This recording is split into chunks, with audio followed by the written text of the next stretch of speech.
It's not clear what explains the lack of vigorous public debate before the Iraq War. There's no debate. There's no attempt to lay out for the nation the pros and cons of this particular war. How come there were so many who so willingly adopted the administration's point of view and cheerleaded them on? What happened here?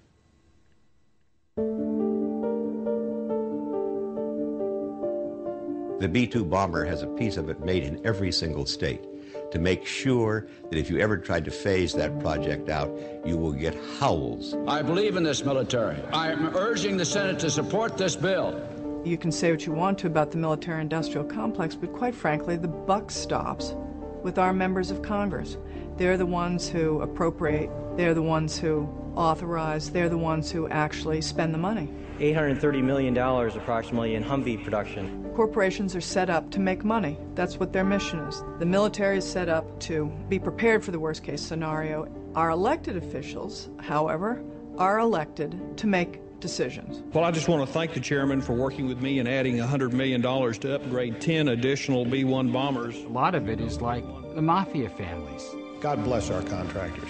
Everybody gets a piece of the action. What we have seen happen is the Congress is now paralyzed by these interest groups. However, it is up to our elected officials to say no. Ayes are 296, the nays are 133. The joint resolution is passed without objection.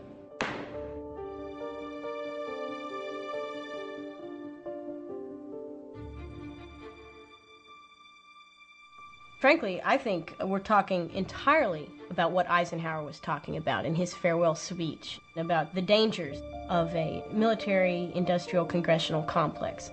It's interesting. Many people don't realize that in the original draft, it was actually military-industrial congressional complex.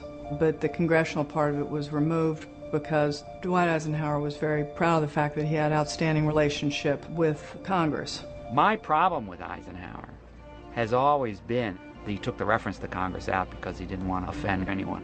In the councils of government, we must guard against the military-industrial complex. When he talks about in the councils of government, he means in Congress. He's sending a slightly coded message. I know what you're up to out there, and I'm telling you that what you're doing is very dangerous for the country.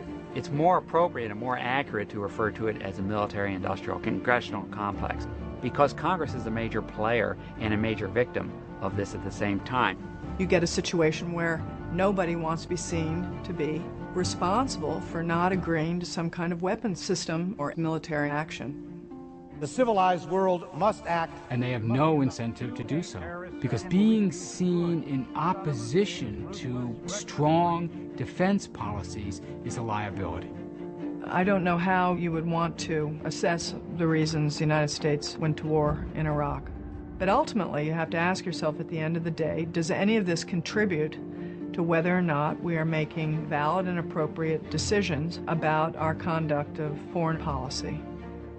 On this February day, as this nation stands at the brink of battle, this chamber is for the most part ominously, dreadfully silent. Ah, you can hear a pin drop. Listen.